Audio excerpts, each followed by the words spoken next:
Hi, I'm Nicole Eggert. I'm an actress. I live in Los Angeles, California, born and raised. So a lot of you would probably know me from Charles in Charge or Baywatch. Being on Baywatch and then being diagnosed with breast cancer, which I was, the irony in it all is just not lost on me. Being known for, your long blonde hair and your figure and what you look like in a bathing suit, maybe even and then to be looking at it completely differently at this stage.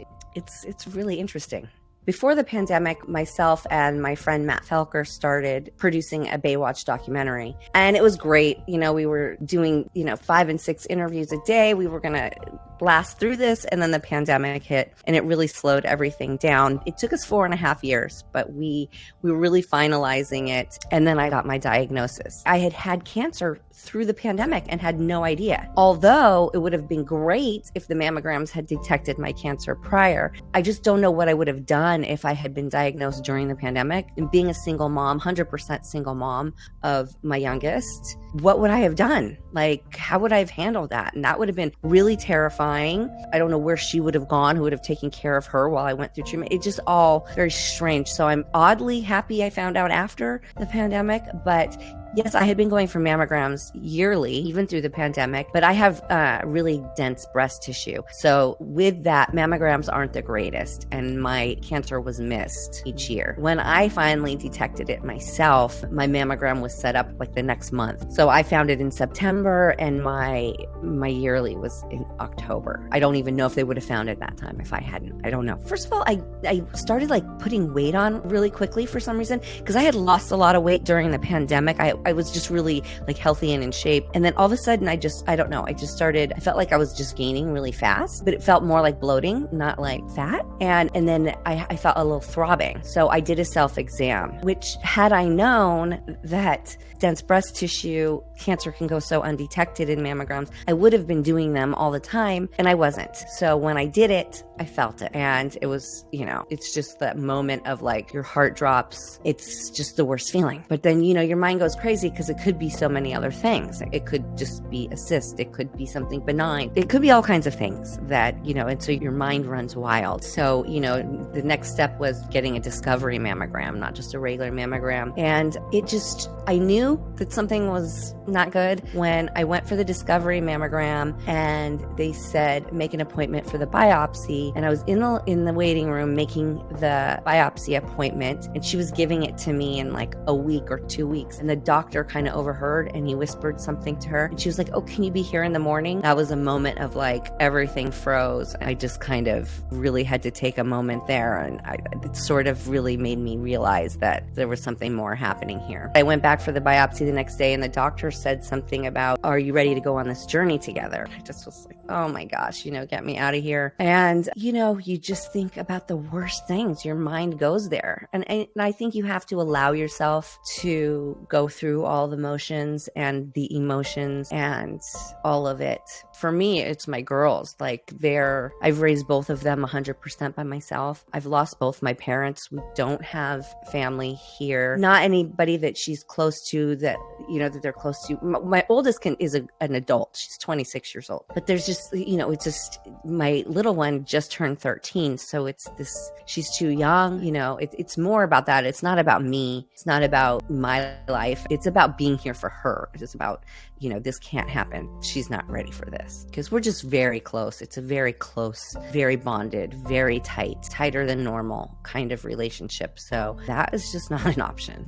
There's a lot of time and there's a lot of unknown. There's a lot of waiting. And that's the hardest part for me.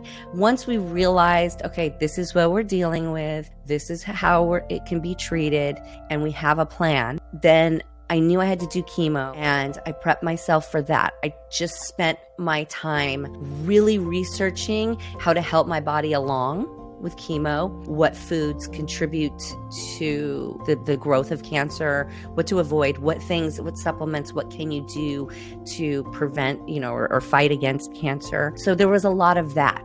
All the things you can do during treatment to save your eyebrows, save your eyelashes, save your nails, not get neuropathy. It was all those little things that I could control, and those little things that were going to make you feel a little bit better. I just went for that and focused on that. And I just was like, it is going to be idea what it is. I don't know how my body's going to react to it until I do it. And then once I started, it really was just like a bit of relief because it was, you were doing something. You're doing something to fight it and you're in the battle. And that felt really good. And then when that sort of started coming to an end, it's like, oh my gosh, did it work? Where are we at? I definitely was going to do it. No matter what it took, I was going to fight and I was going to get through it because it wasn't for me. It wasn't about me. The mama bear in me was like, what do I have to do? Where do I sign up? So the night before my first treatment of chemo, there's a bit of excitement too, because you know that this is an opportunity to start healing and to start fighting and, to get rid of this horrible disease. Not knowing what to expect was really weird. That was, you're stepping into the unknown. It definitely was like a roll up your sleeves moment of like, this is what works and this is what I have to do. And I knew that it would be that all that pain and the hurting and stuff would be over and,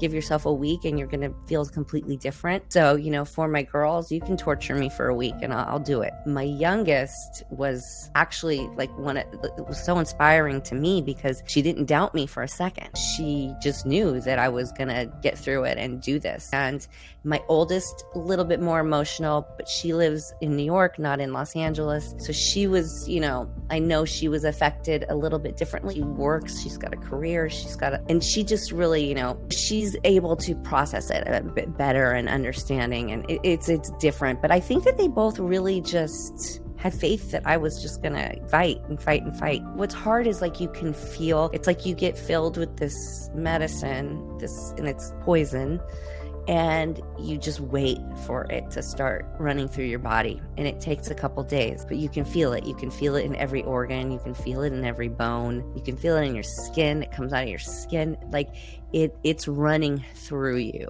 So, that's painful. That part, it was really, really painful, but I just kind of tried to stay in check with my body and understand that that's what was happening. So then to just keep flushing with water and nutrients and just keep moving and sweating it out and staying as mobile as I could to not, because it also stiffens the joints and it's physically painful like that. I was really lucky and I didn't get a lot of nausea. For me, it was more like smells of things were making me sick, but not nausea from the chemo. And I think that is really helpful because I think when people are nauseous from it and then the anti-nausea meds don't work for them, it makes you even more weak. And then all the steroids that they fill you up with really kind of bloated me out and really made my appetite huge, which it does for people. You either get really very hungry or again, you can be out, like not hungry at all, not eating. So I feel like for me, although there was weight gain through it all, but I had a big appetite, which I think gave me strength and let me put nutrients in my body, which I think is very important. Once I started treatment, I really tried to not think about it at all. I tried to just keep living. I tried to just live and be as normal as I could on as many days as I could. During treatment, I just really kind of I tried to just live as much as I could, as normal as I could, as many days as I could. I also knew that my body needed to rest certain days. The days I could get up and do things, I was like just right back at it. And having a young one at home that you still have to take care of, you still have to cook for, you still have to drive around, it really kind of helped to like motivate to get up and do things with pleasure rather than forcing yourself. So I think that was a huge help as well. So, then I do the treatment, I do all my chemo, and I do a PET scan and an MRI. And then I have to go to my surgeon to get the results and find out what the next steps are. And, there was a lot of anxiety that came with that. It was, scary day. So I go and, they tell me my body has responded and that the chemo has worked. It's wild. It's worked. And the next steps are surgery. And this is what they said was going to happen. They said that these were going to be the steps. But I just, you don't want to count on that because that's when you get bad news or that's when things don't go your way. And, so it was like, but did it work? Am I ready? And so, I've got the green light to go ahead and have the surgery where they will remove the mass. And that's going to be great. That's going to be a great feeling. I don't exactly know how the mastectomy, the details of it, and how that's going to go yet, but I do know I'll do a mastectomy and reconstruction, and there are reconstruction options that I have to, weigh out, and decide pretty soon. And then I believe there'll be some radiation. That's going to be my next step in like immersing myself in action. And I don't know how any of that's going to go. I'm giving myself a break right now. And then my next steps will be to fully immerse myself into what I can do to help my body along with those steps as well, because it helped me a lot during chemo. And so it's going to help me along with this too. That's just learning how to control the controllables and tips and tricks and things you can do to like ease all of it. That's what I'll immerse myself in. It's this feeling of like accomplishment, like, okay, so it was worth it. All of that was worth it. And again, I don't want to get ahead of myself. I just know that my protocol is going as planned. So I'm just going to keep following it. I'm just going to keep doing what I'm supposed to be doing and helping myself through it as much as I can. I'm just going to keep going. I still have my head down and I'm still on the grind and I still have a big road ahead of me. I'm only part way through it. That's only, the chemo is only part of it. I've got a long way to go still and a lot to do. I'm still in fight mode. Somebody had said to me, and I stuck with it. Every time I heard a horror story, I kept going back to what she said. And she said, it's not as bad as I thought it was going to be. It's not like it is in the movies. Now, listen, it's pretty awful at times. I'm not going to lie. It's pretty awful at times. But if you keep remembering that and you keep telling yourself, at least for me, that really helped me of like, it's not that bad. You can do this. If this is all it takes, you can do it. It's about that. It's about living and living through it, not stopping your life during chemo. Keep living, keep pushing, because I think that's what pushes you through, is to keep going, keep challenging yourself, keep the normalcy as much as you can, instead of just sort of surrendering to disease in this treatment, just really trying to mind over matter, keep moving forward. I mean, I just think that it's really important that women, especially women with dense breast tissue, you need to feel yourself up regularly, get to know your girls, what they feel like, where the flaws are, what's normal and what's not normal. It's the most important. Yes, you have to get your mammograms. I'm not saying not to get them, but definitely do your own exams. Do not rely just on the mammogram. And I think that, self-advocating, you have to advocate for yourself. You have to be ahead of it. Early detection is the best detection, and not to be afraid of the mammograms. Information is gold.